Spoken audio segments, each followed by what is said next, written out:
69,000 शिक्षक भर्ती एक ऐसी भर्ती प्रक्रिया जिसमें हमेशा एक नया बवाल, एक नया बखेड़ा जो है वो खड़ा होता रहा है।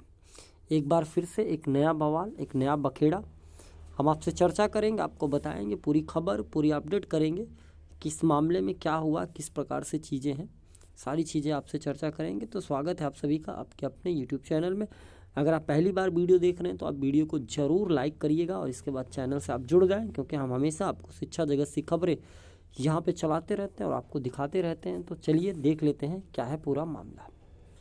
शायद इस याचिका के बारे में आप सभी को पता होगा कि अभी हाल ही में सरकार ने 6800 की जो है एक सूची निकाली है और ये कहते हुए निकाली है कि आरक्षण को लेकर के जो है थोड़ा सा सॉफ्टवेयर डिफेक्ट होने की वजह से सीटों में हेरफेर हुआ है। तो उन्होंने कहा कि चलो 6800 सीटें हम निकाल रहे हैं, जिनका नुकसान हुआ है उन्हें भर दिया जाए। लेकिन एक पक्ष ऐसा भी था जिन्होंने उसके पहले ही माननीय न्यायालय में याचिका दायर कर रखा है कि घोटाला हुआ है सीटों का और उस पर उन्हें न्याय चाहिए। अब स्थिति ये बन गई है कि माननीय न्यायालय ने उन चीज़ों को बहुत ही गंभीरता से लेते हुए सरकार को आदेश दिया है और ये कहा है कि जब आप मान रहे हैं कि 6800 का घोटाला हुआ है तो 69,000 शिक्षक भर्ती में से आप सबसे पहले 6800 उन लोगों को निकाल दीजिए जो घोटाले के तौर पे चयन हुआ, उनको बाहर करिए और इन नए 6800 लोगों को अंदर रखिए। अब सवाल यह है कि ये लड़ाई चयनित और अचयनित के बीच हो गई है और पिछली सुनवाई में कोर्ट ने आदेश किया कि आप चयनितों को नोटिस करें और वो नोटिस जो है वो आज न्यूज पेपरों में प्रकाशित है। हम आपको दिखा रहे हैं। माननीय इलाहाबाद उच्च न्यायालय लखनऊ खंडपीठ सिविल पक्ष यहाँ पे, और यहाँ पे आप देखेंगे रीट याचिका संख्या जो है 13/156/2020 महेंद्र पाल एवं अन्य, और इसके बाद तमाम याचिकाकर्ता बनाम उत्तर प्रदेश सरकार व अन्य।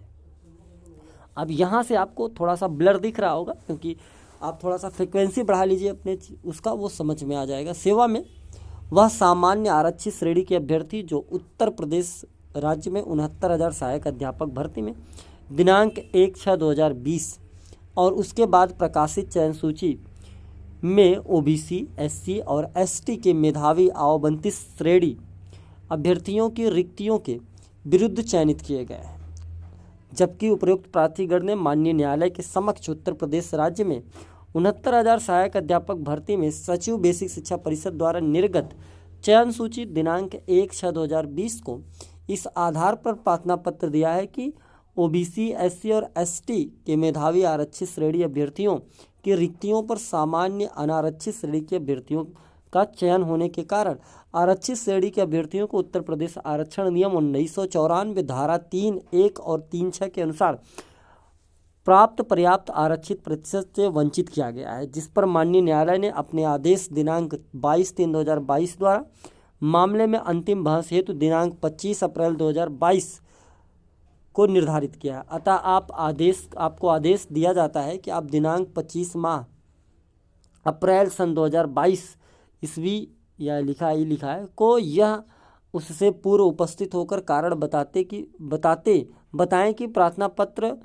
के में जो है स्वीकार कर लिया जाए। उक्त प्रार्थना पत्र की सुनवाई उसके बाद नियमानुसार विज्ञप्ति किसी भी दिन होगी।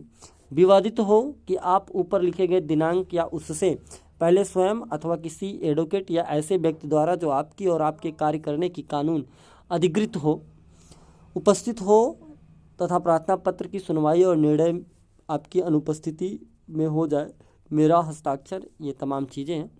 तो ये एडवोकेट, ठीक है। तो कुल मिला जुला के जो है अब चयनित यानी जो 69,000 शिक्षक भर्ती में नौकरी कर रहे हैं और जो अभी लड़ रहे हैं, इसमें 3-4 पक्ष हो गया।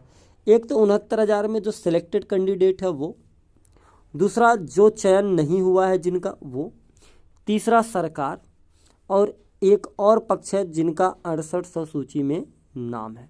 ये 4 पक्षों की लड़ाई हो गई है, चौतरफा तरफ की हो गई। हालांकि सरकार कभी भी जिनको चयन करते उन्हें निकालने का सरकार तो कभी नहीं चाहेगी, हालांकि न्यायालय के आदेशों पे सारी चीज़ें चलती हैं। अब देखना यह है कि यह मामला कितना लंबा चलता है और कितने दिन में क्लियर होता है। 25 को नेक्स्ट हियरिंग है इसी महीने में, और बहुत कुछ जो है वो निर्भर करेगा क्या कुछ होता है। मिलूंगा एक नए वीडियो के साथ, तब तक के लिए आप सभी साथियों का बहुत बहुत